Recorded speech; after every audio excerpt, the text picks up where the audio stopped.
नमस्कार, मैं doctor Ishdeep Kaur, assistant professor department of anthropology, university of Lucknow.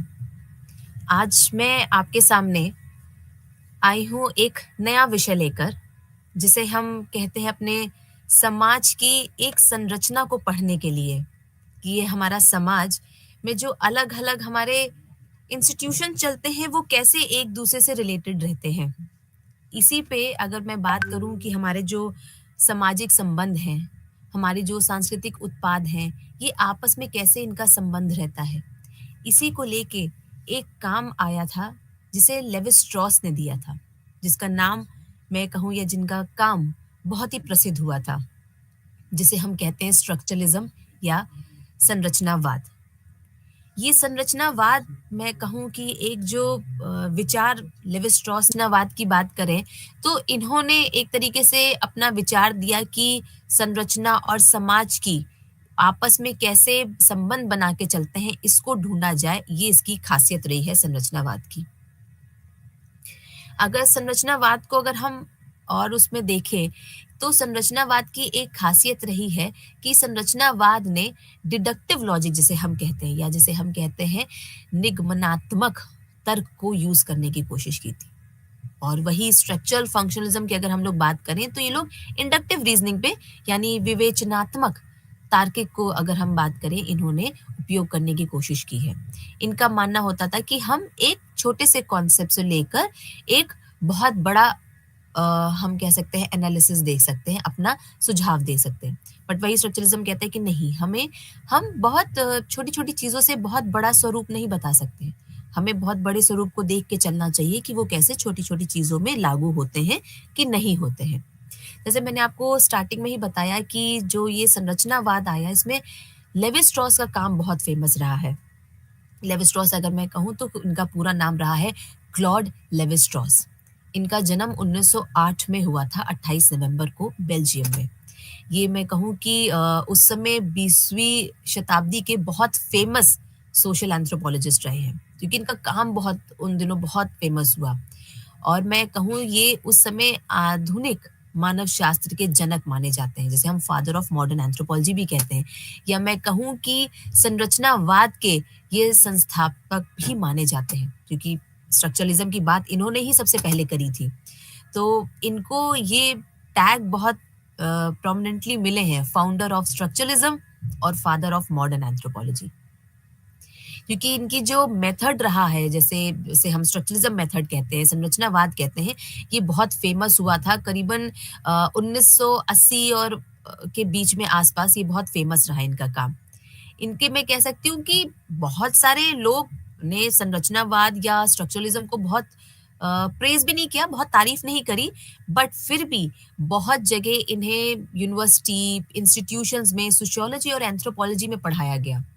लोगों ने इनके विचारों को यूज़ किया कि हाँ, ये भी एक तरीका हो सकता है, हम अपने समाज में चीज़ों को जान सकते हैं। लोगों ने बहुत जगह इसकी चीज़ों को मैं कह सकती हूँ कि अलग-अलग जो विशेषज्ञ रहे हैं, अलग विषय के जो विशेषज्ञ रहे हैं, उन्होंने भी इनके अप्रोच को या इनके विषय को अपने उसमें यूज़ करने की कोशिश करी है। कि उनको लगा कि जो एक तरीका होता है सामाजिक तथ्यों को जानने का, कैसे एक इंसान का दिमाग, एक इंसान की क्रिया एक समाज में होती है, उसको जाँचना परखने का तरीका जो लेवी स्ट्रॉस ने दिया है, वो बहुत ही सुंदर है। उसको समझने की बहुत आवश्यकता है। लेवी स्ट्रॉस की अगर मैं बात करूँ तो 1935 में वो एज़ अ लेक्चरर मैं कह सकती हूँ अपॉइंट हुए थे यूनिवर्सिटी ऑफ साओ पाउलो में। ये सोशियोलॉजी पढ़ाने के लिए अपॉइंट हुए थे उस समय। और उन्होंने बहुत टाइम ब्राज़ील में अपना टाइम दिया, जहाँ पे उन्होंने रॉबर्ट लोई की एक बुक थी प्रिमिटिव सोसाइटी, उसको पढ़ा और उसमें से उन्होंने अपना एक कह सकते हैं अपना विचार दिया कि कैसे हम एंथ्रोपोलॉजिकल स्टडीज़ यानी कि जो एंथ्रोपोलॉजिकल विषय है, उसको हम कैसे आगे ले जा सकते हैं। लेवी स्ट्रॉस ने एक अपने शब्दों में एक बात कही है कि उन्होंने बोला कि जब मैं ब्राज़ील में रह रहा था, तो या मैं उन दिनों जब वहाँ पे रहता था, काम करता था, तो तब मैंने जाना कि मैं कैसे एक मानव विज्ञानी बन सकता हूँ, एंथ्रोपोलॉजिस्ट बन सकता हूँ। मैं एंथ्रोपोलॉजी की तरफ बहुत ज़बरदस्त अट्रैक्ट हुआ, क्योंकि मैंने जैसे बताया कि वो सोशियोलॉजी के टीचर अपॉइंट होकर आए थे। बट उनका एक मानना था कि जैसे-जैसे उन्होंने पढ़ा, डर्कहाइम को पढ़ा, उन्होंने देखा कि वो फील्ड वर्कर नहीं थे, फिर भी उन्होंने कितना काम किया और इंग्लिश और अमेरिकन एंथ्रोपोलॉजिस्ट से उन्होंने बहुत प्रभावित हुए उनसे और तब उनका एक इंटरेस्ट डेवलप हुआ कि हम भी एक एथनोग्राफिक काम कर सकते हैं और हम भी फील्ड पे जाके डेटा कलेक्ट कर सकते हैं। तब उन दिनों उन्होंने जैसे हम कहते हैं लोक गीत होते हैं, फोकलोर्स जिसे हम कहते हैं, साओ paulo सिटी के, वहाँ पे उन्होंने जाके इसके बारे में स्टडी करने का विचार किया था या मैं कहूँ स्टडी की थी उन्होंने। उन दिनों उस समय माटो ग्रासो एक जगह थी जहाँ पे काडोवियो और बोरोरो ट्राइब रहती है। वहाँ पे जाके उन्होंने सबसे पहले अपना फील्ड वर्क किया। तो जैसे मैंने बताया कि वो बहुत प्रभावित हो गए थे एंथ्रोपोलॉजिस्ट से कि कैसे वो लोग फील्ड पे जाते हैं, काम करते हैं। तब उन दिनों ने जब वो फील्ड पे गए तो उन्होंने बोला था कि मैं तीव्र बौद्धिक उत्साह की स्थिति में था। मतलब मैं बहुत इंटेंस एक्साइटमेंट में था कि जब मैं इस फील्ड में आया या काम करने लगा, तो मुझे लगा कि जब मैं काम कर रहा हूँ, तो उस समय 16वीं शताब्दी में या 16th सेंचुरी में अगर मैं बात करूँ कि मैं मुझे लग रहा है कि मैं 16th सेंचुरी के जो खोजकर्ता होते थे, मैं उनकी तरह हो रहा हूँ। उनकी तरह मुझे एक्साइटमेंट आ रहा है कि मैं लोगों के बीच में जाऊँ और पता करूँ कि काम कैसे होता है या ये लोग जीवन कैसे जीते हैं, इनके में सारी चीज़ें कैसे होता है। इसके साथ-साथ मैं पूरी दुनिया का खोज करूँ और जो सारी चीज़ें आस-पास समाज में हो रही हैं, कैसे लोगों के लिए जो जानवर हो जाते हैं, पेड़-पौधे हो जाते हैं, वो कैसे पूजनीय हो जाते हैं, ये सारी चीज़ें देखने की बहुत आवश्यकता है। ये खुद लेवी स्ट्रॉस के खुद शब्द रहे हैं।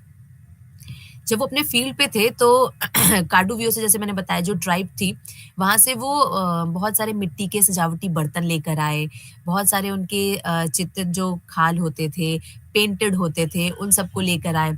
बोरोरो ट्राइब से वो लोग बहुत सारे अपनी ऐसे आभूषण लेकर आए, जो पंख से, जानवरों के दाँत से या पंजों से बने होते थे। उनका मानना था कि ये बहुत ही एक अच्छा अनुभव है कि उनके बीच में जाके काम करना और उनकी चीज़ों को लेकर आना। जब वो चीज़ें वहाँ से वापस लेकर आए, उन चीज़ों को उन्होंने अपने पास रखा नहीं, उसका एग्ज़िबिशन प्रदर्शनी लगाई उनकी 1936 में करीबन। उनका मानना था कि ये चीज़ें लोगों को भी दूसरे लोग भी देखें और इसके बारे में जानकारी हासिल करें। इसी में मैं कहूँ कि उन्होंने ये प्रदर्शनी लगाने के लिए उन्होंने एक अनुदान माँगा था म्यूज़े डे एल होमे करके जिसे हम सेंटर नेशनल रिसर्च साइंटिफिक एक म्यूज़ियम है मतलब इंस्टीट्यूट है, उससे इन्होंने अपनी प्रदर्शनी लगाने के लिए ग्रांट एक तरह से अनुदान माँगा उनसे कि मैं चाहता हूँ कि आप हमें फंड दें और उसी फंड को यूटिलाइज़ करके वो आगे नंबिग्वारा में भी दोबारा जाके उन्होंने वहाँ पे एक अपना दूसरा फील्ड वर्क किया था और इसी के बाद लेवी स्ट्रॉस का एक आर्टिकल उन्होंने लिखा था बोरोरो ट्राइब पे, जो बहुत ही फेमस हुआ था। बहुत लोगों ने उनके आर्टिकल को या उनके लेख को पढ़ के बहुत प्रभावित हुए थे। खास तौर से उसमें एक थिंकर थे रॉबर्ट लुई, वो बहुत इनसे प्रभावित हुए थे। तब उन्होंने लेवी स्ट्रॉस को new school of social research में पढ़ाने के लिए बुलाया था। उनको आमंत्रित किया था कि आप हमारे यहाँ पे आएँ और पढ़ाएँ। तब उन्होंने बोला था कि लेवी स्ट्रॉस का जो न्यूयॉर्क में रहने का टाइम था, वो बहुत ही आनंददायी था। उनका क्योंकि हमें बहुत अच्छा एक्सपीरियंस यहाँ भी रहने को मिला था। उनकी जो समृद्ध सामग्री रही अमेरिकन एंथ्रोपोलॉजिस्ट की जो कलेक्ट की गई थी इंडियन कम्युनिटीज़ पे या भारतीय समुदाय पे, उसके ऊपर उनका एक उनको मौका मिला कि मैं अपना एक नज़रिया उसके सामने प्रस्तुत कर पाऊँ, उसको एक एनालिसिस दे पाऊँ कि ये कैसे हैं या कैसे काम करते हैं। तो और इसी के ऊपर उन्होंने एक अपना शॉर्ट हैंड फील्ड स्टडी भी करी थी या मैं कहूँ बहुत छोटा-सा एक फील्ड वर्क भी किया था, कि कह सकते हैं कि मैलिनोस्की के बाद ये इनका एक कह सकते हैं कि जो फील्ड वर्क रहा है कि एक उसी पैटर्न में ही रहा था। तो उस समय जब इनका ये फील्ड वर्क जैसे मैं कह सकता हूँ कि जो उन्होंने फील्ड वर्क किया या करके आए थे, तो उनका ये मानना था कि जब हम फील्ड पे जाते हैं, तो हमें एक बहुत अलग से एक अंतर्दृष्टि बनती है दूसरे के प्रति। क्योंकि जब हम वहाँ जाते हैं, रहते हैं, हम एक तरीके से विश्लेषक की तरह वहाँ पे काम करते हैं, वहाँ से चीज़ें कलेक्ट करके लाते हैं। बहुत सारी चीज़ें हमें वहाँ पे जाके पता चलती हैं, हमें पता चलता है कि इंसान का दिमाग कैसे काम करता है। क्योंकि जब आप उनकी सामग्रियों को देखते हैं, उनके बनाने के तरीकों को देखते हैं, वो कैसे जीवन यापन कर रहे हैं, उनके जो भौतिक सांस्कृतिक वस्तुएँ होती हैं, जब आप उनको देखते हैं, पढ़ते हैं, तो आपको समझ में आता है कि उस मनुष्य का दिमाग किस लेवल पे काम करता है। यानी कि वो किस हद तक जाता है, उसकी एनालाइज़ करने की पावर कितनी अच्छी होती है कि वो इतने यूज़फुल चीज़ें बना लेते हैं। तब उस समय मैं कह सकती हूँ कि लेवी स्ट्रॉस ने एक बहुत मोनोग्राफ पैटर्न तो हम नहीं कह सकते हैं कि बट एक उन्होंने एक लेख लिखा था जिसपे उन्होंने एड्रेस किया था कि कैसे कि यूनिवर्सल मैन एग्जिस्ट करते हैं, कैसे लोगों का काम करने का तरीका होता है कि हम रादर देन पर्टिकुलर मैन पे जाने की जगह हम यूनिवर्सल मैन के कॉन्सेप्ट को उन्होंने उजागर किया था। उसी समय लेवी स्ट्रॉस ने हम कह सकते हैं इकोले लिबरल डेस हॉट्स इटोड्स एक जगह है वहाँ पे उन्होंने टीचिंग की रिस्पॉन्सिबिलिटी ली। जिससे जिस जगह हम कह सकते हैं वहाँ पे उनको अलेक्जेंडर कोयरे ने बुलाया था और उन्होंने उनको इंट्रोड्यूस कराया था रोमन जैकबसन से। रोमन जैकबसन हम कह सकते हैं कि प्रेग स्कूल ऑफ लिंग्विस्टिक जो ये भाषा विज्ञान का है प्रेग स्कूल, उसके फाउंडर यानी कि जनक माने जाते हैं। इनकी रोमन जैकबसन से इतनी अच्छी दोस्ती हो गई थी कि 40 साल तक उनकी ये दोस्ती चली थी। और लेवी स्ट्रॉस के शब्दों में कहें तो उन्होंने बोला था कि ये भाईचारे वाली दोस्ती की शुरुआत हुई है। वो उनको इतना मानते थे या मैं कहूँ उनके में आपस में रिश्ता बहुत अच्छा बना था।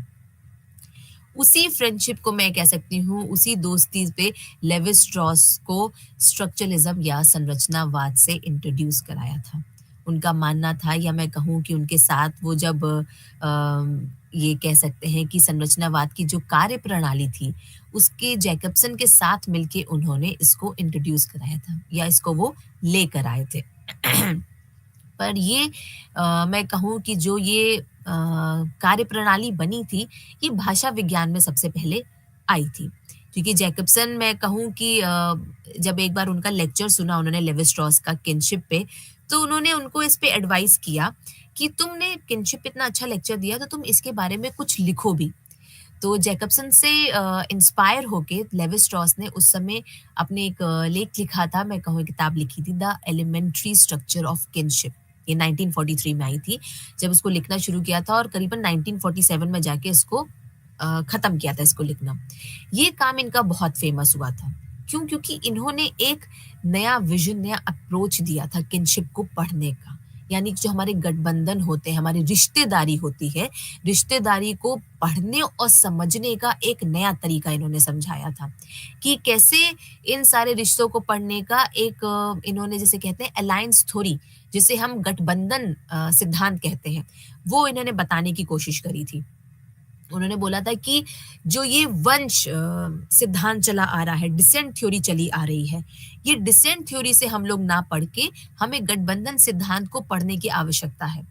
उस समय क्योंकि descent theory Radcliffe Brown, Meyer Fortes बहुत कह सकते हैं कि अपने कॉन्सेप्ट को लेके बहुत फेमस हो रहे थे। तो उन्होंने बोला था कि हमें अगर अपनी रिश्तेदारी को पढ़ना है, तो हमें अलायंस थ्योरी यानी गठबंधन सिद्धांत के हिसाब से हमें उसे पढ़ना और समझना चाहिए। क्योंकि जो हमारा वंश थ्योरी जो चलती थी, वंश सिद्धांत जो चलता था, इसमें सिर्फ़ वो लोग क्या कहते देखते थे कि प्रॉपर्टी कैसे ट्रांसफ़र हो रही है और वहाँ के रिचुअल्स कौन करता है, कैसे एक जनरेशन से एक पीढ़ी से दूसरी पीढ़ी में ये रीति-रिवाज़ जाते हैं या पिता के वंशज चल रहे हैं या माँ के वंशज में चल रहे हैं, ये कैसी चीज़ें वो लोग एनालाइज़ करते थे। जो वंश है एक तरीके से प्रॉपर्टी होल्डिंग या मैं कहूँ सिर्फ अपनी चीज़ों को अपने सामान को कैसे आगे देना है, किसको देना है, ये एक तरीके से संपत्ति स्वामित्व कौन रहेगा, ये सारी चेक करने का बस एक तरीका रह गया था। जैसे उस समय हम कहें कि मैरिज को, विवाह को एक सेकेंडरी अप्रोच बना दिया था। बट उनका ये था कि कैसे एक का दूसरे से विवाह हो रहा है, यानी कि एक जगह हमें ये भी देखने को मिलता है कि विवाह सिर्फ एक तरीका नहीं है कि एक पुरुष का एक महिला से विवाह हो रहा है। विवाह में हम ये भी चीज़ें देखते हैं कि किसका किससे विवाह नहीं हो सकता है, जिसे हम रूल ऑफ इंसिस्ट टैबू भी कह सकते हैं कि कहाँ प्रतिबंध लगता है कि ये चीज़ें नहीं होनी चाहिए, कि एक इंसान का विवाह या एक दूसरे इंसान से या दूसरे रिश्ते में विवाह नहीं होना चाहिए। तो डिसेंट ग्रुप मानते थे कि जो मैरिज का जो काम है, वो सिर्फ़ बच्चे पैदा करना है। शादी हुई एक पुरुष की, एक महिला से और बच्चे पैदा किए, वंश आगे बढ़ा, बस बात खत्म। बट उन्होंने बोला कि मैरिज या विवाह का काम सिर्फ़ इतना नहीं है। मैरिज हमें बहुत सारी चीज़ें दिखाता है। अलायंस थ्योरी के हिसाब से, गठबंधन थ्योरी के हिसाब से मैरिज को बहुत ही विवाह को एक तरीके से सेंटर में लाया गया और उसके दूसरे कार्य प्रणाली या मैं कहूँ दूसरे कार्य को भी समझने की कोशिश किया गई कि उन्होंने बोला कि सिर्फ विवाह का काम बच्चे पैदा करना नहीं है, इसका काम और भी है यानी कि अपने रिश्तों को मजबूत करना। कि हम एक तरफ वाइफ ले रहे हैं, अक्सर आप लोगों ने कुछ घरों में देखा होगा कि एक जब लड़की दूसरे घर में विवाह करके जाती है तो उसकी एक तरह से रिश्ते में समझ लीजिए ननंद हो जाती है तो वो ननंद उसके भाई से विवाह करवा दिया जाता था। तो क्या हुआ ये wife giver and wife taker वाला रिलेशन हो जाता था। तो उन्होंने बोला कि ये भी विवाहों में होता है, तो हमें इसको भी पढ़ने की आवश्यकता है। हमें पता चल रहा है कि अगर किसी घर परिवार में अगर विवाह हो रहा है, तो हमें कुछ प्रतिबंध भी लगते हैं कि मेरा विवाह मेरे भाई से नहीं हो सकता या मेरे भाई का विवाह उसकी बहन से नहीं करा सकते हैं। क्या है ये प्रतिबंध है कुछ रिश्तों पे। तो ये प्रतिबंध जो जिसे हम कहते हैं कि अनाचार वर्जित जो होते हैं, इनको पढ़ने की भी बहुत आवश्यकता होती है और यही अनाचार वर्जित हमें बताता है कि संबंध कितनी मजबूती से चलते हैं। क्योंकि क्या होता है कि जहाँ संबंध में एक वर्जित आ जाता है, प्रतिबंध लगता है, तो हमें उन रिश्तों का एक समझौता कह लीजिए, उन रिश्तों की तरफ सम्मान एक आने लग जाता है। इससे क्या होता है कि हमारे जो रिश्ते होते हैं, जो दूसरे रिश्ते होते हैं, वो बहुत मजबूती से चलते हैं। तो विवाह को सिर्फ इसलिए पढ़ना कि वो बच्चे पैदा करने के लिए विवाह किया जाता है, ये इतने पे ही सीमित नहीं है। विवाह में बहुत अन्य भी चीज़ें हो जाती हैं, जिसे देखने के लिए बहुत ज़रूरी है। इसी पे लेवी स्ट्रॉस ने कहा कि अगर हम जो ये वर्जित की बात कर रहे हैं, अनाचार वर्जित की या जो प्रतिबंध टैबू की बात हम लोग कर रहे हैं, इसको हमें हमेशा नेगेटिव यानी कि नकारात्मक सोच में नहीं लेना चाहिए। इसके कुछ अच्छे अप्रोच भी होते हैं या मैं कहूँ कि पॉजिटिव अप्रोच भी होते हैं इसके। अगर हम किसी में बोल रहे हैं कि अगर मैं एक रिश्ते में कह रही हूँ कि दूसरी जगह उसे विवाह नहीं करना चाहिए या कहीं सिक्स्ड एक्सचेंज जैसे मैंने बताया वाइफ गिवर वाइफ टेकर वाला होता है कि एक बहन से दूसरे भाई का विवाह करा दिया।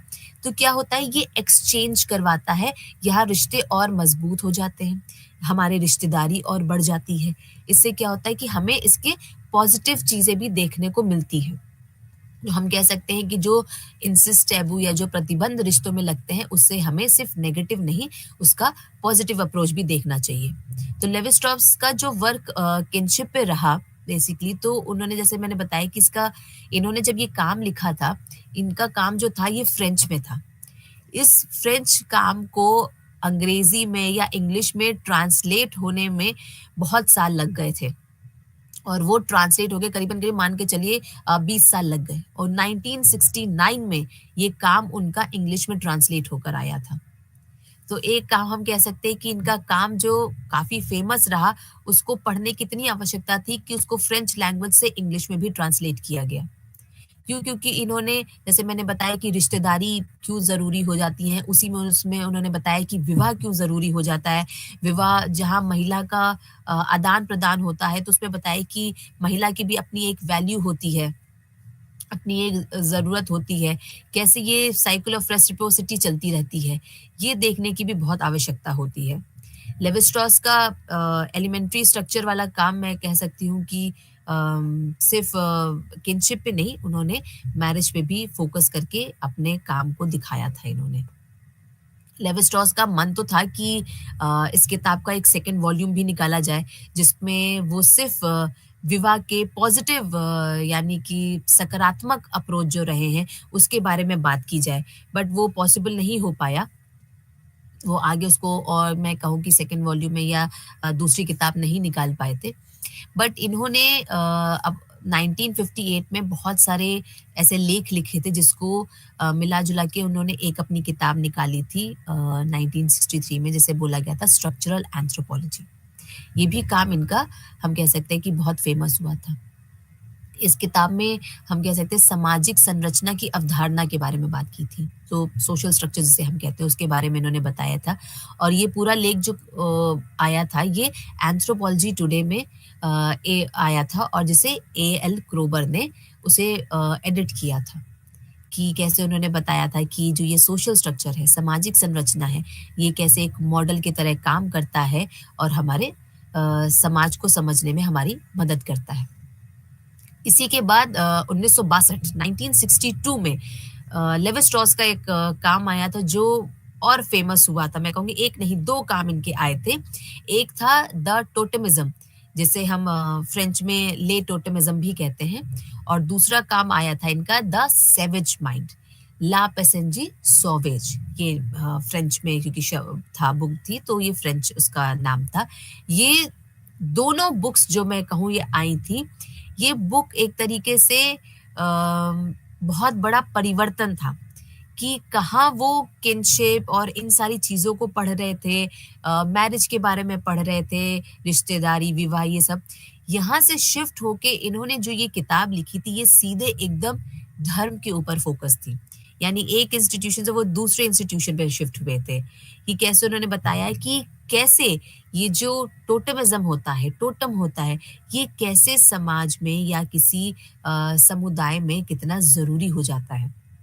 ये बताता है कि हमें क्या अच्छा सोचना चाहिए र बजाए कि क्या अच्छा खाना चाहिए। ये इंसान का एक दिमाग ही अच्छा सोच के बता पाता है। जैसे हम कहते हैं कि दुआधारी इन्होंने एक बताया था कि कैसे प्रकृति और संस्कृति में कैसे दोनों में दुआधारी विरोध भी उत्पन्न होता है। इन्होंने टोटम की यूटिलिरियन थ्योरी को एक तरह से क्रिटिसाइज़ किया था। इन्होंने बताया था कि जो रेडक्लिफ ब्राउन ने थ्योरी ऑफ टोटेमिज़्म दिया था, उसको उन्होंने एग्ज़ामिन किया। उन्होंने बताया कि ये भी पढ़ना बहुत ज़रूरी है कि अगर हम किसी धर्म या किसी समाज को पढ़ रहे हैं। इसी पे जैसे इन्होंने मैंने बताया कि दूसरी बुक आई थी सैवेज माइंड, जो इन्होंने बताया था कि कैसे जो आदिकाल के समाज के लोग रहे हैं, उनके विचार कितने सुपीरियर होते हैं या मैं कहूँ कि वो आजकल के समाज के जो वेस्टर्न पीपल होते हैं उनसे कम नहीं होते। तभी उनको नाम दिया था सैवेज माइंड कि हाँ, वो पिछड़े बट उनका माइंड उतना ही यूज़फुल है जितना कि मैं कहूँ कि वेस्टर्नर्स के माइंड का हो जाता है। इसी पे उन्होंने 1964 से 71 के बीच में उन्होंने 4 वॉल्यूम्स पे ये माइथोलॉजिकल सीरीज़ पे बुक भी निकाली थी उन्होंने, 4 वॉल्यूम्स निकाली थी इसके ऊपर, जिसमें उन्होंने करीबन 813 मिथ के बारे में, जो मिथक होते हैं, उनके बारे में बात किया था, कि कैसे इनके अलग-अलग आपको वर्जन्स देखने को मिलेंगे। अलग-अलग समाज में मिथ होते हैं बट हर उसमें आपको अलग-अलग तरीके से करने को मिल जाते हैं। उन्होंने साउथ अमेरिका और ईस्टर्न ब्राज़ील के ऊपर कि इनके मिथ कैसे काम करते, इनके ऊपर इन्होंने काम किया था। फिर इनकी जो दूसरी वॉल्यूम आई थी, वो दूसरी volume from honey to ashes आई थी, जिस पे उन्होंने साउथ अमेरिका के उस पे काम किया था कि कैसे साउथ और नॉर्थ में दोनों में आपको मिथ में यानी जो मिथक होते हैं, उसमें दोनों में अंतर आपको देखने को मिल जाता है। इनकी एक वॉल्यूम आई थी द नेकेड मैन, इस पे भी उन्होंने नॉर्थ अमेरिकन के ऊपर पर्टिकुलरली फोकस किया था। इन्होंने इसमें बताया था कि मिथकों के बीच में कैसे हमें स्पष्ट समानताएँ आपको देखने को मिलती हैं, पर अगर जैसे-जैसे आपका क्षेत्र भी बढ़ता चला जाता है, ज्योग्राफिकल डिस्टेंस भी बढ़ता चला जाता है, उसमें भी आपको कुछ न कुछ आपको सिमिलैरिटीज़ मैं कहूँ समानताएँ देखने को मिल जाती हैं। तो हम ये नहीं कह सकते कि जो दूर है तो उनमें समानताएँ नहीं मिलेंगी, उनमें भी आपको समानताएँ देखने को मिल जाती हैं।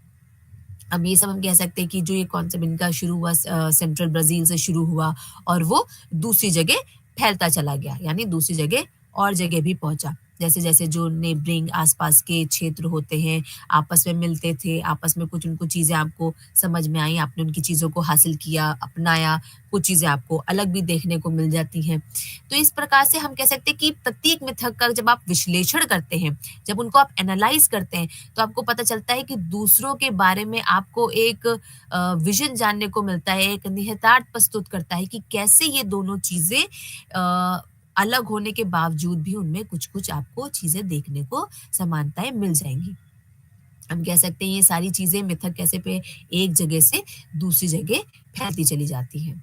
ऐसी इनकी एक थी बुक जैसे द जेलस पॉटर, उसमें भी इन्होंने मिथक के बारे में एक पूरी सीरीज़ के बारे में बताया था कि कैसे इसमें साइंस भी रिलेटेड हो जाती है। इनकी मैं कहूँ इनके आखिरी के 2 काम भी बहुत फ़ेमस हुए थे। एक था हिस्टोरिया डी लाइक्स जो 1991 में आई थी और एक रिगार्डर ए क्वार्टर लेयर ये 1993 में आई थी।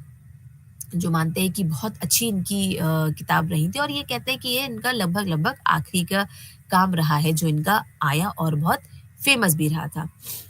लेवी स्ट्रॉस का अगर मैं बात करूँ तो उनका भी एक हमेशा ये रहता था विचार रहता था कि हमारे एंथ्रोपोलॉजी का फ्यूचर कैसा रहेगा?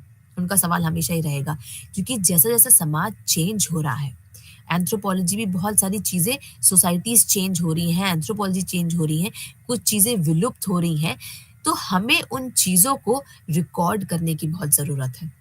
हमें उस पे ध्यान देना चाहिए कि इससे पहले कि वो विलुप्त हो जाए, वो गायब हो जाए, हमें उसे रिकॉर्ड कर लेना चाहिए।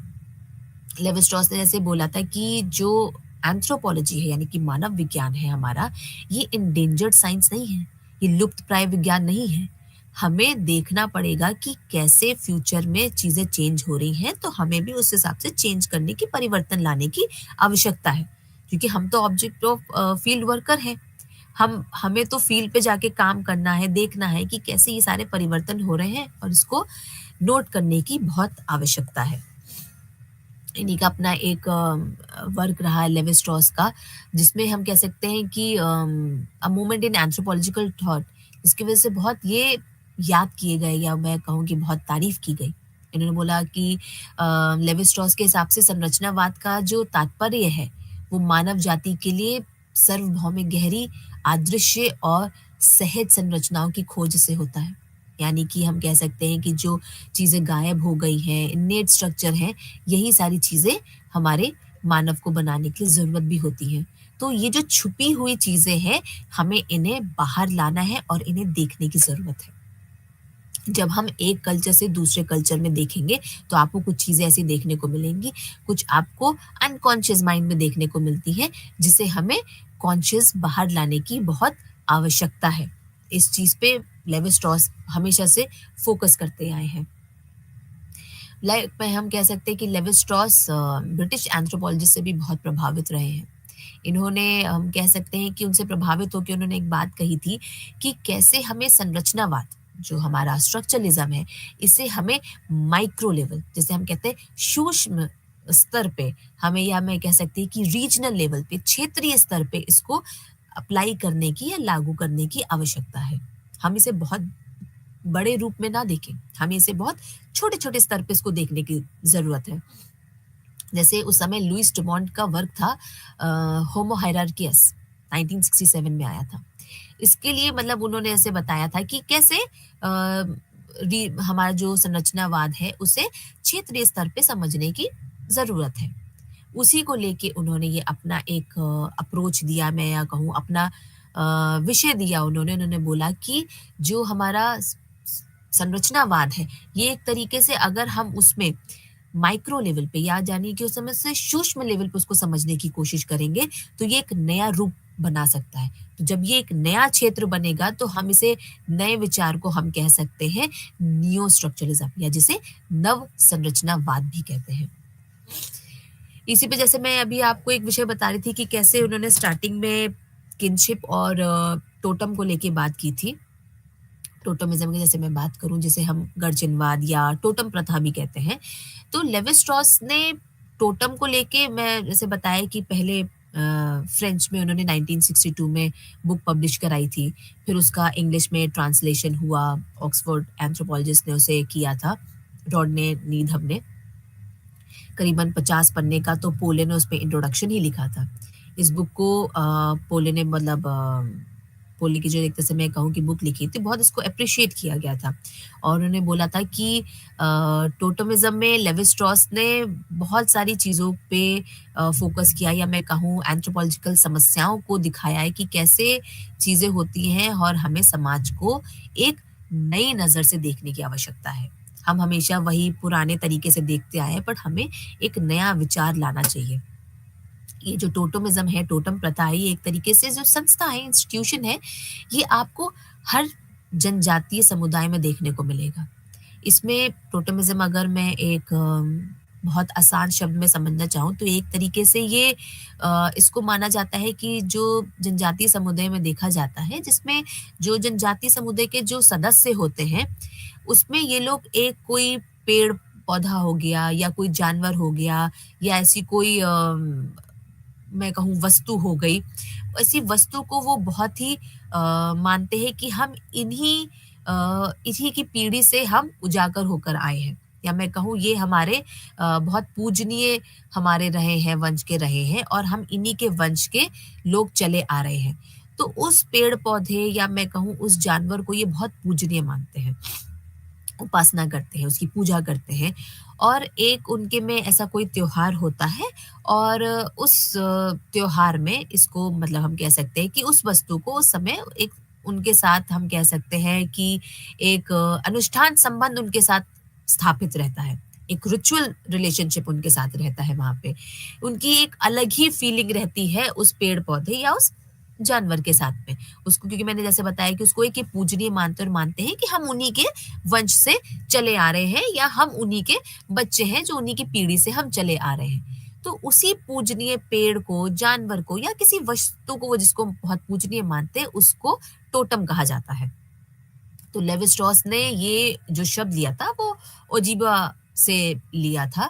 ये एक हम कह सकते हैं नॉर्दर्न अमेरिका में है।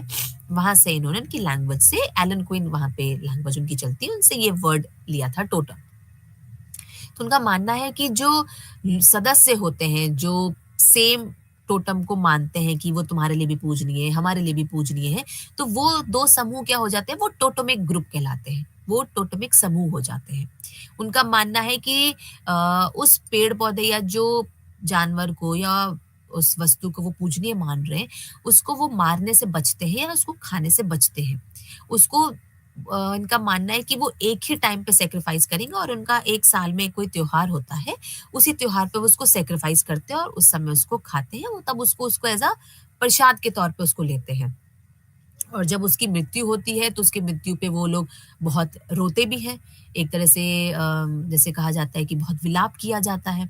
बट वही एक टाइम पे जैसे मैंने बताया कि बहुत बड़ा सेलिब्रेशन होता है तो उसके लिए बहुत बड़ा त्योहार की तरह उसको मनाया जाता है कि जब उसका हम कह सकते हैं कि जब उसकी प्रजाति बढ़ रही होती है तब उसके लिए बहुत बड़ा त्योहार बनाया जाता है। उनका मानना है कि इससे हमें आशीर्वाद लेना चाहिए ताकि हम लोग बहुत फले-फूले वो हमारे लिए क्योंकि पूजनीय है तो हम उनसे आशीर्वाद लेंगे तो हमारी जो प्रजाति है या हमारा जो समाज है ये आगे फले-फूलेगा। तो उनका मानना है कि कैसे देखिए आप जनजाति में जब देखेंगे आप टोटम को देख रहे हैं कि कैसे उसको पूजनीय मान रहे हैं, तो उनका मानना था कि कैसे देखिए टोटम एक सेंटर ऑफ बिलीफ बन गया। इसको कैसे वो देख रहे हैं समाज को और वो कैसे उसके लिए काम कर रहे हैं या उसको कैसे पूजनीय मान रहे हैं और उनका समाज उसके आस-पास कैसे चल रहा है, ये देखने की बहुत आवश्यकता है। तो उन्होंने बोला था कि टोटम कैसे उजागर हुआ हमें इसको देखने की, पढ़ने की आवश्यकता है। तो एक तरीके से जो ये टोटेमिक जो प्रक्रिया है, फिनोमिना है, ये एक तरीके से विशेषण अध्ययन है। इसको हम मूल अध्ययन से ना पढ़ें, एक विशेषण अध्ययन से पढ़ें, एडजेक्टिवल स्टडी जिसे कहा जाता है। क्योंकि इनका मानना है कि हमें टोटेमिक की घटनाओं का अध्ययन करने की ज़रूरत है। टोटेमिक क्या है, ये तो हर कोई देख लेगा। पर वो टोटेमिक घटनाएँ वो कैसा हुआ, वो पेड़-पौधा या मैं कहूँ वो जानवर उनके लिए पूजनीय कैसे हुआ, कब से हुआ, हमें इसको पढ़ने की ज़रूरत है। हम वो लोग उसे क्यों रिस्ट्रिक्टेड कर रहे हैं, क्यों मारने से प्रतिबंध उनका हो रहा है, हमें इसको पढ़ने की आवश्यकता है। तो जैसे इनका जो क्वेश्चन था कि हमें ये पढ़ने की ज़रूरत है, ये बहुत नया था क्योंकि लोग जाते थे, पढ़ते थे कि अच्छा हाँ, ये लोग इसको पूजा करते हैं, इसको पूजते बट ये कैसे शुरू हुआ, ये जानना लेवी स्ट्रॉस ने जब ये क्वेश्चन उठाया कि टोटेमिक फिनोमेना कैसे अरेंज हुआ, ये कैसे बना? तो एक क्वेश्चन कैसे से ये कब हुआ, कैसे चला आया, ये जो क्वेश्चन उस समय जब उन्होंने उठाया था 1960 में, ये बहुत ही बड़ा चेंज था उस समय पढ़ने वालों के लिए। चाहे वो एवोल्यूशनरी लोग पढ़ रहे हों, डिफ्यूजनिस्ट वाले पढ़ रहे हों, फंक्शनल वाले लोग पढ़ रहे हों, उनके लिए बहुत एक अच्छा था कि ये इन्होंने बहुत सही बात उठाई कि हमें ये भी चीज़ें ध्यान देने की ज़रूरत है। क्योंकि जो टोटेमिक घटनाएँ हैं, कोई सामान्य वास्तविकता नहीं है।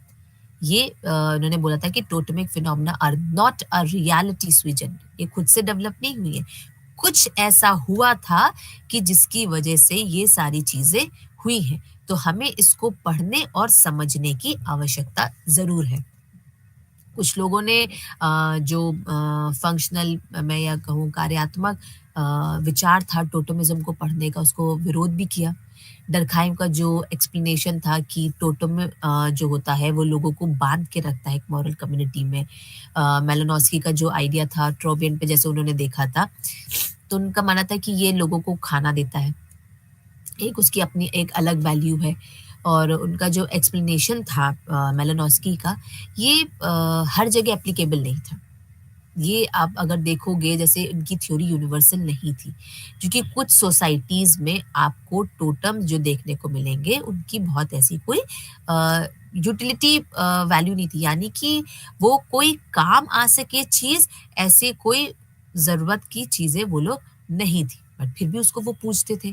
जैसे भई जानवर है, उसको मार के खा रहे हैं, क्योंकि दैट इज़ गुड फॉर ईट, उन्होंने रीज़न दे दिया। कोई पेड़-पौधे हैं तो उसको खा रहे हैं तो उनको लगता है कि हाँ भई पूजने खा रहे हैं, बट कुछ ऐसी वस्तुएँ भी तो होती थी, वो उसके काम की नहीं आती थी, फिर भी वो उसको पूजते थे। तो ये मेलानोस्की का जो एक्सप्लेनेशन था, ये थोड़ा-सा कहीं न कहीं लेवी-स्ट्रॉस ने कहा कि ये ठीक नहीं है, ये हर जगह एप्लीकेबल नहीं हो रहा है। तो हम कह सकते हैं कि जो ये फंक्शनल थ्योरी थी, ये थोड़ा-सा इसका कॉन्सेप्ट बहुत लैक किया कि ये कह सकते हैं कि सोसाइटी कैसे अरेंज हुई, कैसे इन सब को देखने के लिए तो ठीक है, बट ये टोटेमिज़्म के कॉन्सेप्ट को लेके ये थोड़ा-सा यहाँ पे कहीं न कहीं एक लैकिंग पॉइंट देखने को मिला। लेवी-स्ट्रॉस ने मैं अगर बात करूँ जो टोटेम को लेके जैसे बात किया, तो इन्होंने टोटेम को एक तरीके से मेथोडोलॉजी के तरीके से एक कार्यप्रणाली को तौर पे इसको यूज़ करना चाहा। उन्होंने कहा कि जब आप इसको पैटर्न को पढ़ेंगे, तो आपको अलग-अलग तरीका देखने को मिलेगा कि हर समाज में आपको टोटेम की प्रथाएँ अलग-अलग देखने को मिलती हैं। बट ये आपस में एक एकता बना के चलती हैं, तो हमें इसको अच्छे से समझने की, देखने की बहुत ज़रूरत है। इसी को इन्होंने एक मेथोडोलॉजिकल अप्रोच की तरह समाज को पढ़ने के लिए, समाज की संरचना को जानने के लिए टोटेम के मेथड को यूज़ करने को कहा। कि अगर हम टोटेमिज़्म पैटर्न को पढ़ेंगे तो हम समाज की संरचना को समझ पाएँगे कि वो समाज कैसे चल रहा है, कैसे काम कर रहा है। जैसे उन्होंने किनशिप को पढ़ने के लिए ऐसे कुछ एग्ज़ाम्पल दिया कि किनशिप अगर हम देखें तो कोई फ़ादर की तरफ से ट्रेस होता है, कभी मदर की तरफ से ट्रेस होता है, तो आपको अलग-अलग समाज देखने को मिलते हैं। पैट्रिलिनियल देखने को मिलता है, मैट्रिलिनियल देखने को मिलता है, कहीं बाइलिनियल, दोनों तरफ से चलता आ रहा है। बट कुछ जगह आपको अब यही अगर हम टोटेम के उसमें देखें, तो टोटेम जब आप देखोगे यही अगर यही प्रथा अगर हम देखने को टोटेम के कॉन्टेक्स्ट में अगर हम देखें, तो ये 2 प्रक्रिया में चलते हैं। या तो एक हो गया आपका नेचुरल, जिसमें हम जानवर और पेड़-पौधों को पूजते हैं, और एक हो गया कल्चरल, जिस पे हम पर्सन्स को, इंसानों को, इनको हम पूजनीय मान जाते हैं। तो हम कह सकते हैं कि अगर आप टोटेम को देखेंगे तो इनके साथ प्रॉब्लम कि आपको 2 सेपरेट अलग-अलग चेन्स देखने को मिलेंगी। भई एक नेचर वाली हो गई और एक कल्चर वाली हो गई, जो ये थोड़ा-सा कन्फ्यूज़न हो जाता है। क्योंकि कुछ मनुष्य ऐसे हैं जो मानेंगे कि हम नेचर के उनसे चले आ रहे हैं, कुछ डिस्क्राइब करेंगे कि हम लोग कल्चर के उस पे चले आ रहे हैं। तो ये एक अलग-अलग आपको कैटेगरीज़ देखने को मिलेंगी। तो हम कह सकते हैं कि उनका कहना था कि ये कलेक्टिव और इंडिविजुअल दोनों तरीके से आपको डिस्टिंग्विश या अंतर करने में आपको आसानी रहेगी। नेचर देखेंगे तो आप उसमें कैटेगरी देखिए, उसमें पर्टिकुलर देखिए क्या है, कल्चर में देखेंगे तो आपको एक समूह और एक अलग इंसान आपको देखने को मिलेगा। तो ये क्या है, जब आप अलग-अलग तरीके से आप यही नेचर और आप कल्चर को पढ़ेंगे, यानी कि आप हमारा समाज को अगर आप देखोगे इन 2 तरीके से, तो आपको आपस में एक-दूसरे को समझने में आपको आसानी रहेगी कि उनके में क्या तरीके से चीज़ें हो रही हैं, और दूसरी तरफ उनको देखेंगे तो दूसरी तरफ देखने में आपको पता चलेगा कि क्या अंतर आपको देखने को मिल रहा है। जैसे उनका एक ऑस्ट्रेलियन टोटेमिज़्म पे जैसे उन्होंने बताया कि कैसे नेचुरल और कल्चरल ग्रुप में उसमें आपस में कैसे रिश्ता है। एक जैसे उन्होंने एग्जाम्पल नॉर्थ अमेरिकन इंडियंस का देखा था, उसमें उन्होंने बताया कि कैसे इंडिविजुअल का एक रिश्ता नेचुरल चीज़ों से देखने को आपको मिलता है। ऐसे ही एक लेवी स्ट्रॉस ने मोटा है आपका बैंक्स आइलैंड में, वहाँ पे जैसे उन्होंने बताया कि कैसे उनको लगता है कि जो वहाँ के बच्चे हैं वो सोचते हैं कि जो ये जानवर हैं जो पेड़-पौधे हैं, जो पूजनीय हैं, जिनको नहीं खाना चाहिए, वो उनकी माँ खाती है और जिसकी वजह से उनको पता होता है और वो माँ खाती है, वो प्रेग्नेंट हो जाती हैं। तो क्या है ये एक तरीके से ये उनका मानना है कि कैसे ये टोटम इन सारी चीज़ों के लिए पूजनीय हो जाते हैं। ऐसे ही आप दूसरे ट्राइब में देखोगे तो एल्गोनक्विन एक आपको ट्राइब देखने को मिलेगी। वहाँ पे आपको देखने को मिलेगा कि कैसे जो बच्चा पैदा हुआ होता है, जो उसका एक वहाँ के जो पूजनीय जानवर होते हैं, उनके साथ एक कैसा रिश्ता आपको अलग देखने को मिलेगा। ऐसे ही उन्होंने पोलिनेशिया और अफ्रीका ट्राइब पे देखा। वहाँ पे कुछ ऐसे प्रमुख जानवर हैं जैसे गार्डन लिज़र्ड हो गया न्यूज़ीलैंड में क्रोकोडाइल्स है, ये लायन है, लेपर्ड है, ये सब क्या है, ये बहुत सेक्रेड है, इनको प्रोटेक्ट किया जाता है, मारा नहीं जाता है अफ्रीका में। तो ये क्या है, वहाँ पे आपको अलग चीज़ें देखने को मिलेंगी। तो जैसे उनका कहने का मतलब था कि जैसे-जैसे आप अलग-अलग समाज में जाओगे, अलग-अलग जनजाति समूह में जाओगे, तो आपको अलग-अलग तरीके देखने को मिलते हैं। अलग-अलग आपको वहाँ पे टोटम्स की प्रॉब्लम देखने को मिलेंगी, अलग-अलग सॉल्यूशंस देखने को मिलेंगे। तो एक तरह से हम कह सकते हैं कि लेवी स्ट्रॉस का जो एक अप्रोच रहा है, बहुत ही इंटेलेक्चुअल अप्रोच रहा है, उसको पढ़ने का, समाज को उसको देखने का, कि ये टोटम ही कैसे एक कल्चर स्पेसिफिक हो जाता है, जैसे रेडक्लिफ ब्राउन ने बोला था और फोर्ट्स भी बोलते हैं कि उन्होंने एक बहुत अलग एक्सप्लेनेशन दी है। उनको लगता था कि टोटम सिस्टम और ये जो नेचुरल हमारे आसपास का वातावरण होता है, इसमें कैसे एक आपको संबंध देखने को मिलेगा। अलग-अलग संबंध देखने को मिलते हैं। फोर्ट ने टैलेंसी एनिमल्स को जैसे बताया कि कैसे वहाँ पे एनिमल्स बहुत पूजनीय हो जाते हैं और वहाँ के पूजनीय बहुत जानवर बहुत एग्रेसिव आपको देखने को मिलेंगे। बट वो फिर भी वो वहाँ पे वो लोग उसको पूजनीय मानते हैं। लेवी स्ट्रॉस का आगे देखें तो बहुत सारी आपको चीज़ें आप जब समुदाय में देखोगे तो आपको कुछ सिमिलैरिटीज़ भी मिलेंगी, समानताएँ भी दिखेंगी और कुछ आपको अंतर भी देखने को मिलते हैं।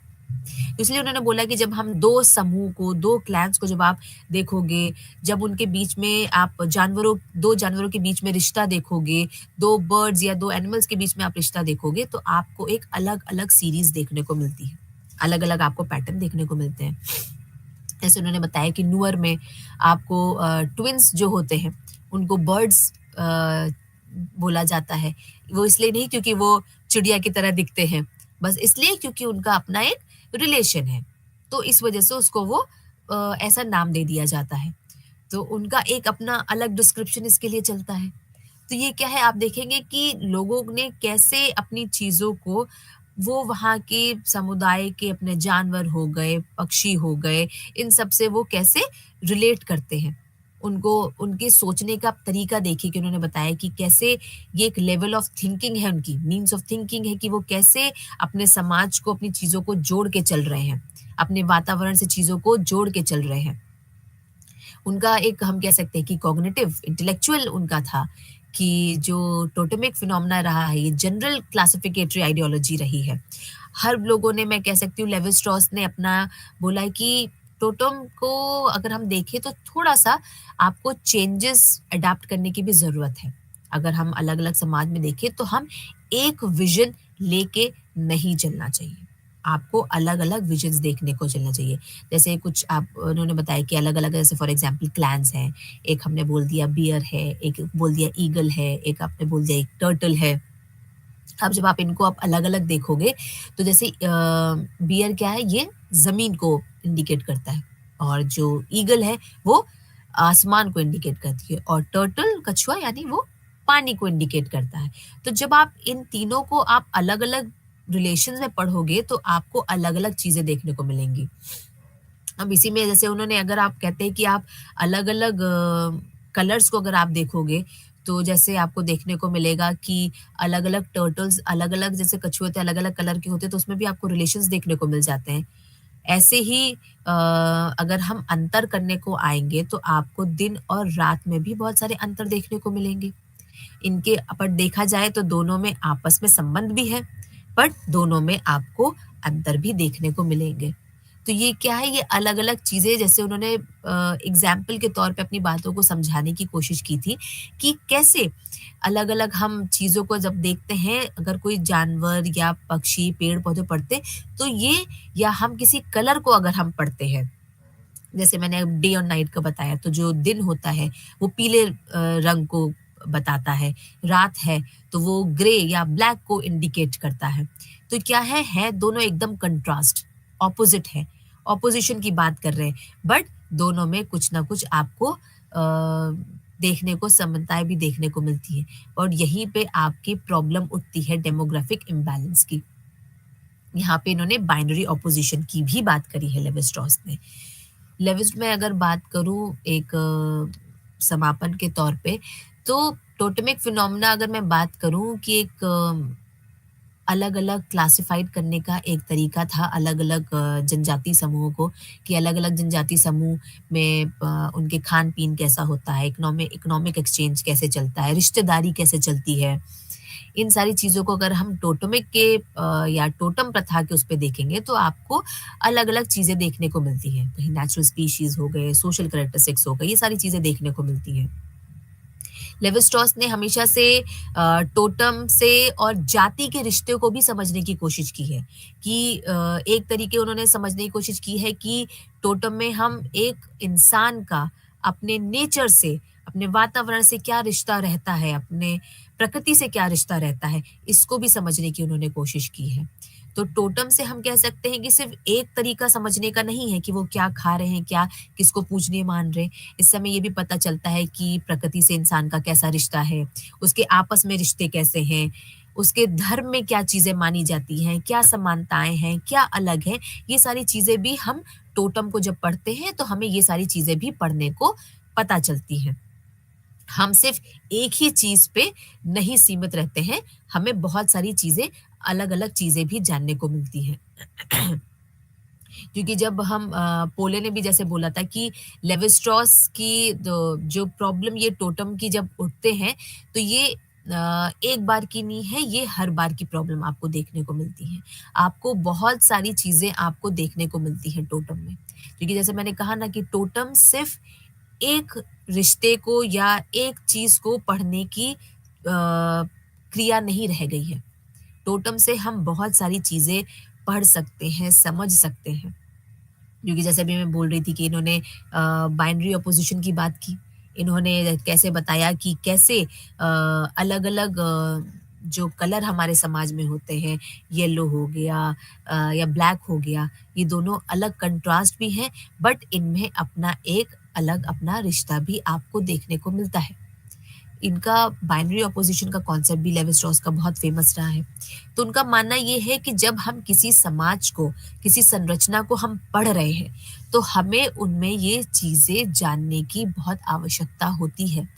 क्यों? क्योंकि जब हम अलग-अलग चीज़ों को, 2 अलग चीज़ों को पढ़ते हैं, तो हमें एक नया विज़न देखने को मिलता है। अगर हमने सिर्फ़ एक ही चीज़ अच्छी-अच्छी सारी चीज़ें पढ़ रहे हैं, तो हम उस समाज को नज़रिए को उस समाज को देखने का हमारा नज़रिया अच्छा नहीं हो सकता। तो हमें कुछ बुरी चीज़ें भी देखने की आवश्यकता है उस समाज में। अच्छा हो रहा है तो अच्छा हो रहा है, बहुत अच्छा है। अब उसमें कुछ अगर बुरा हो रहा है तो उसमें क्या बुरा हो रहा है? उसमें क्या वो गलत चीज़ें चल रही हैं? तो क्या है ना binary opposition, black and white, अलग ब्लैक क्या कॉन्सेप्ट है और व्हाइट का क्या कॉन्सेप्ट है, इन दोनों को पढ़ने की बहुत आवश्यकता है। हम सिर्फ़ एक पे निर्भर नहीं रह सकते हैं। तो एक समाज को पढ़ने के लिए हमें सिर्फ़ एक स्तर देखने की ज़रूरत नहीं है, हमें उसके दोनों पहलू देखने की बहुत आवश्यकता होती है। अगर स्ट्रक्चरलिज्म की जैसे या संरचनावाद की बात करें तो संरचनावाद में आखिरी में कहूँगी कि जैसे संरचनावाद क्लॉड लेवी स्ट्रॉस का बहुत ही फेमस काम रहा है संरचनावाद। उन्होंने टोटमिज़्म को एक मैं कह सकती हूँ कि तरीका अपनाया उन्होंने, एक मेथड के तौर पे उन्होंने यूज़ किया कि कैसे हम अपने अगर समाज को हमें पढ़ना है, तो ये भी एक तरीका है समाज को समझने का, पढ़ने का। हम सिर्फ़ एक पहलू ना जान के हम उनका बहुत सारे पहलू जान सकते हैं। लेवी स्ट्रॉस का काम अगर मैं कहूँ किनशिप पे, रिश्तेदारी पे, टोटमिज़्म जैसे कि टोटम प्रथा या मिथ्स पे बहुत ही इंटरेस्टिंग काम रहा है। लोगों ने इनके काम को बहुत तारीफ़ भी करी इसके काम को लेके क्योंकि उनका एक ये तरीकों को उन्होंने यूज़ करके चाहे वो रिश्तेदारी हो, टोटम हो या मिथक हो गए, ये सारी चीज़ों को इन्होंने बोला कि अगर हम समाज में इन चीज़ों को अगर हम पढ़ रहे हैं, तो समाज की संरचना को हम जान सकते हैं कि वो समाज, वो पर्टिकुलर समुदाय, वो पर्टिकुलर समूह, वो कैसे चल रहा है, किन चीज़ों पे वो निर्भर कर रहा है। तो इनको पढ़ने की बहुत आवश्यकता है। और उनका ये मानना था कि ये सारे कॉन्सेप्ट्स जो होते हैं, ये यूनिवर्सल होते हैं। ये हर जगह आपको पाए जाएँगे। ऐसा नहीं होगा कि किसी समाज में पाए गए, किसी में नहीं। ये आपको हर जगह देखने को मिलेंगे, हर जगह पाए जाएँगे। उनका जो एक तरीका था कि कैसे मानव का दिमाग काम करता है, इसको जानना बहुत ज़रूरी हो जाता है। तभी मैंने बताया था इनकी एक किताब रही थी सैवेज माइंड। ये सैवेज माइंड इनकी काम बहुत फ़ेमस हुई थी। तो उन्होंने बताया था कि कैसे इंसान का दिमाग हम अपना दिमाग को कैसे इस्तेमाल करते हैं और हम अपने दिमाग को इस्तेमाल करते हुए हम अपनी नई चीज़ों को खोजते हैं, नई चीज़ों को अपना बनाते हैं। उनमें उन्होंने पर्टिकुलरली फ़ोकस भी किया था कि जो प्रिमिटिव पीपल होते हैं या मैं कहूँ जो जनजातीय समूह रहते हैं, जो पिछड़े वर्ग रहते हैं, वो आदिकाल के जो समूह के जो लोग रहते हैं, वो जो आज के युग के जो लोग हैं, यानी जिन्हें हम वेस्टर्नर्स कहते हैं, उनसे वो कहीं भी पिछड़े नहीं हैं। अगर हम दिमाग के लेवल पे काम करना चाहें तो वो जिस वातावरण में रहते हैं, जहाँ जैसे उनकी प्रकृति रहती है, उसको कैसे इस्तेमाल करना है, उसको कैसे इस्तेमाल करना है और किस हद तक इस्तेमाल करना है, उसको बहुत अच्छे से जानते हैं। बहुत लोगों ने इसको क्रिटिसाइज़ भी किया, बट इसको इनके कॉन्सेप्ट को बहुत अच्छी जगह यूज़ भी किया गया। लेवी स्ट्रॉस के अगर काम को देखिए तो वो बहुत एम्बिशियस थे अपने अप्रोच को लेके। बहुत चीज़ें उन्होंने बहुत डिटेल में बताने की कोशिश करी है। जैसे उन्होंने बताया कि जो ये संरचना अगर आप देखोगे, तो ये क्या है एक तरीके से ये बनाने की प्रक्रिया है। ये एक तथ्य से उठ के आया है और कि हमारा समाज कैसे बन रहा है। तो एक तरीके से ये क्रिएशन का काम कर रहा है, बनाने का काम कर रहा है। बहुत अलग-अलग स्कॉलर्स ने स्ट्रक्चरलिज़्म को अप्लाई किया, उसको समझने की कोशिश की, अलग-अलग इनके अप्रोच को अलग-अलग थिंकर्स ने यूज़ किया, अपनी पढ़ाई में या दूसरे समाज में पढ़ने के लिए इसको यूज़ किया, चाहे वो लोकल लेवल पे हो, चाहे क्षेत्रीय स्तर पे हो, हर तरफ उनको यूज़ करने को कहा। अब इनका जो मैंने बोला था कि जैसे इन्होंने सूक्ष्म स्तर की बात करी थी, कि कैसे हमें अगर किसी समाज को पढ़ना है या संरचनावाद को पढ़ना है, तो हमें सूक्ष्म स्तर पे जाना चाहिए, जिसको इन्होंने नियो स्ट्रक्चरलिज़्म भी नाम दिया था, नव संरचनावाद। क्योंकि हम पहले क्या होता था मैक्रो लेवल पढ़ रहे हैं, बड़ा-बड़ा सब कुछ पढ़ लेते थे। छोटी-छोटी चीज़ों पे ध्यान नहीं देते थे। पर उनका कहना था कि हमें छोटे स्तर पे भी ध्यान देने की ज़रूरत है। जब हम बहुत छोटी-छोटी चीज़ों को पढ़ते हैं, जो उनको आपस में जोड़ते हैं, तो जब हम उनको पढ़ते हैं, तो हमें दोनों में अंतर भी पता चलता है, दोनों में चीज़ें और भी ख़ासियत पता चलती है कि वो कैसे चल रहा है। तो इसलिए उसको उन्होंने नाम दिया था कि हमें माइक्रो लेवल पे काम करना चाहिए या रीजनल लेवल पे काम करना चाहिए। जिसे उन्होंने नवसंरचनावाद भी किया था।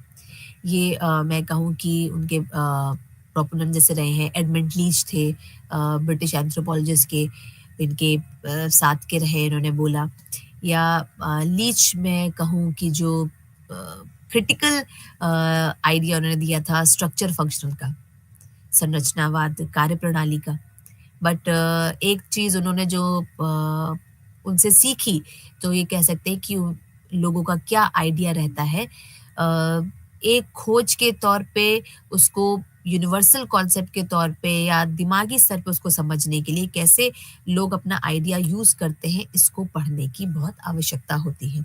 इस चीज़ को लेके लेवी स्ट्रॉस ने लीच के अप्रोच को मैं कह सकती हूँ जो एक ब्रिटिश एंथ्रोपोलॉजिस्ट रहे हैं, उनसे प्रभावित होकर अपने कॉन्सेप्ट को यूज़ किया।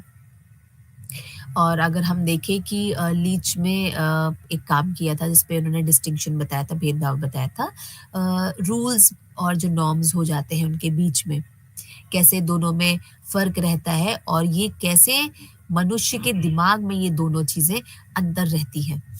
तो हमें इनको कैसे रूल्स को अपने प्रैक्टिस में लाना चाहिए, इसके बारे में इन्होंने बात की। तो इस चीज़ को लेके भी लेवी स्ट्रॉस बहुत प्रभावित हुए थे। कि बात तो सही है कि अलग-अलग जैसे हर समाज में आपको अलग रूल्स, अलग नॉर्म्स देखने को मिलेंगे।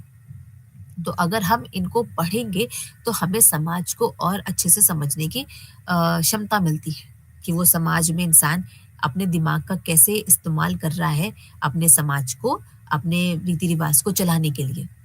हम कह सकते हैं कि जो ये स्ट्रक्चरलिज्म रहा है, ये एक तरह से ऐतिहासिक अप्रोच रहा है।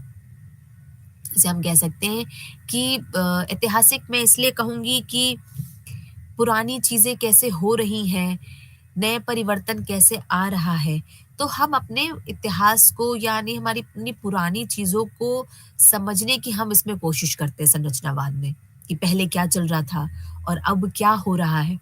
तो जब हम पुरानी चीज़ों को पढ़ रहे हैं, उनको समझ रहे हैं, उनको समझ या उनको साथ लेके चल रहे हैं कि आज की चीज़ों से हम उसको एक तरीके से आपस में देख रहे हैं कि वो कैसे चल रहा है।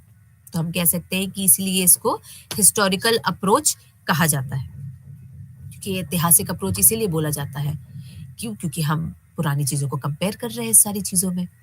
तो ये क्या है, ये एक तरीके से ये सारी चीज़ें जब हम अपनी सोसाइटी में लगाते हैं कि पुरानी चीज़ें कैसी रहीं और आज की चीज़ में क्या समय के साथ क्या परिवर्तन आया, ये भी स्ट्रक्चरलिज़्म ने जो एक तरीके से तरीका यूज़ किया, इसको बहुत लोगों ने तारीफ़ भी की और बहुत लोगों ने इसको क्रिटिसाइज़ भी किया। उनका मानना था कि हम आज के उस पे देखना चाहिए, ये संरचनावाद पुराने में क्या चल रहा है, कैसे अगर हम इन सारी चीज़ों को पढ़ेंगे, तो हम उसको नहीं समझ पाएँगे। हमें आज के उसमें देखना चाहिए कि कैसे चल रहा है। तो इस चीज़ पे भी इनको क्रिटिसाइज़ किया गया। बट एक तरीके से हम कह सकते हैं कि दोनों डायमेंशंस को लेके चलना, टाइम और स्पेस को देख के चलना, ये बहुत ज़रूरी हो जाता है। दोनों की काम को देखें तो बहुत आवश्यकता पड़ जाती है दोनों चीज़ों को बेहतर समझने के लिए। तो लेवी स्ट्रॉस का हम कह सकते हैं कि ये सारा जो उनका काम ख़ास तौर से संरचनावाद को रहा है, ये बहुत फ़ेमस रहा कि कैसे हमें समाज को समझना चाहिए। फिर जैसे कहेंगे कि उनका तरीका चाहे वो रिश्तेदारी समझने का हो, चाहे वो उनका हम कह सकते हैं कि मिथक समझने का हो, टोटम समझने का हो, ये इनका तरीका बहुत ही तारीफ़ लायक रहा है। क्योंकि इनका मानना था कि इन चीज़ों में भी अगर हम पुरानी चीज़ों से रिलेट करके पढ़ेंगे, यानी मैंने वही कहूँगी हिस्टोरिकल अप्रोच का उन्होंने जैसे यूज़ किया, तो हम समझ सकते हैं कि समाज में कितना कैसे परिवर्तन आया। पहले क्या चीज़ें होती थी, अब क्या चीज़ें होती हैं। जैसे हम मिथक के तौर पे ही देखें कि हमारे समाज में ही खुद पहले क्या मिथक चलते थे, अब वो मिथक कुछ चेंज हो गए हैं। कुछ लोगों ने उसको फ़ॉलो कर रहे हैं, कुछ लोग उसको नहीं करते हैं। आज की पीढ़ी जो है वो सारे मिथकों को जैसे माँ-बाप बोलते हैं कि ये चीज़ माननी चाहिए, वो चीज़ नहीं माननी चाहिए। तो आज के युग उस मिथ को मानने से मना करते हैं क्योंकि उनका क्या है कि अब हम साइंटिफिकली सोच के चलेंगे। हमें साइंस ज़्यादा हावी रहती है। तो ये सारी चीज़ें था तो लेवी स्ट्रॉस ने बोला कि जब हम ये सारी चीज़ें पढ़ेंगे तो हम अंतर बता पाएँगे कि पहले क्या चलता था और अब क्या चलता था। तो उनका ये तरीका एक समाज को समझने का, संरचना को समझने के लिए ये बहुत आवश्यकता हो जाती है। तो संरचनावाद लेवी स्ट्रॉस के तौर पे ये एक बहुत अच्छा मैं कहूँ कि एक अप्रोच रहा है जिसको समाज में समझने की बहुत आवश्यकता है, लेवी स्ट्रॉस के तरीके से। तो ये थे लेवी स्ट्रॉस और संरचनावाद। आज के लिए बहुत-बहुत धन्यवाद।